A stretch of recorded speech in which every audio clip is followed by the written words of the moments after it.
চট্টগ্রাম জেলা প্রশাসনের আয়োজনে গ্রাম আদালত কার্যক্রমের অর্ধবার্ষিক অগ্রগতি পর্যালোচনা ও করণীয় শীর্ষক সমন্বয় সভা অনুষ্ঠিত হয়েছে।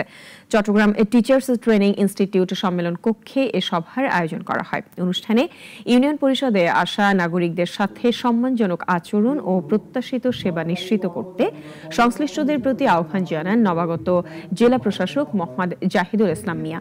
বাংলাদেশ সরকার, ইউরোপীয় ইউনিয়ন ও ইউএনডিপির সহায়তায় বাংলাদেশ গ্রাম আদালত সক্রিয়করণ প্রকল্পের উদ্যোগে এই সভা হয়। সভাপতিত্ব করেন স্থানীয় সরকার বিভাগের উপপরিচালক মোহাম্মদ শরীফুদ্দিন। এটা বিশ্বাস করা যদি না হয়, আপনার ছেলে মেয়েকে শিক্ষা গ্রহণ করাবেন, আমরা স্কুলে পাঠাচ্ছি, শুধু স্কুলে পাঠিয়ে দিচ্ছি আর টিচার রেখে দিচ্ছি, রেজাল্ট ভালো করতে হবে, তাই না? শুধু রেজাল্ট ভালো করতে হবে, মানুষ করতে হবে, এই চিন্তাই নাই।